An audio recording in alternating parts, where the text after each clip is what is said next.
டீசலுக்கும் பெட்ரோலுக்கும் விதிக்கப்படும் வரியில் 1 லிட்டருக்கு 2 ரூபாய் சாலை வரி வசூலிக்கப்படுகிறது. வாகனத்திற்கு தனியே ஒரு சாலை வரி. மீண்டும் சுங்கச்சாவடிகளில் வரி. சுங்கச்சாவடிகள் செலவு 80 கோடி, வரவு 2268 கோடிகள். திரைமறைவில் அதிர்ச்சி அளிக்கும் உண்மை. அரசின் உதவியோடு சட்ட திட்டங்களுக்கு உட்பட்டு உங்கள் பணத்தை கொள்ளையடிக்க முடியுமா? முடியும். 20 ஆண்டுகளுக்கு முன் சுமார் 80 கோடி செலவில் அமைக்கப்பட்ட 90 கிலோமீட்டர் சாலைக்கு சுங்க வரியாக கடந்த 10 ஆண்டுகளில் மட்டும் சுமார் 2268 கோடிகள் தனியாரால் வசூலிக்கப்பட்டுள்ளது. இது ஒரு தோராய கணக்கு மட்டுமே. உண்மையில் இதைவிட 3 மடங்கு வசூல் நடந்திருக்க வாய்ப்புண்டு. சென்னை திருச்சி சாலையில் செங்கல்பட்டு அருகே பரனூரில் உள்ள தனியாருக்கு சொந்தமான சாலை சுங்கவரி சாவடியை கடந்து செல்லாதவர்களே தமிழகத்தில் இருக்க முடியாது.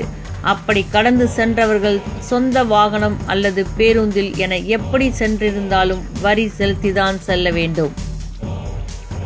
ஒரு நாளைக்கு சுமார் 90,000 வாகனங்கள் இந்த சாவடியை கடக்கிறது.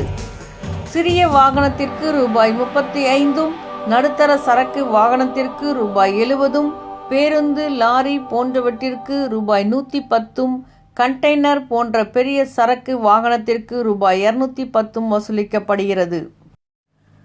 தோராயமாக ஒரு வாகனத்திற்கு 70 ரூபாய் என கணக்கிட்டால் ஒரு நாள் வசூல் 63 லட்சம்.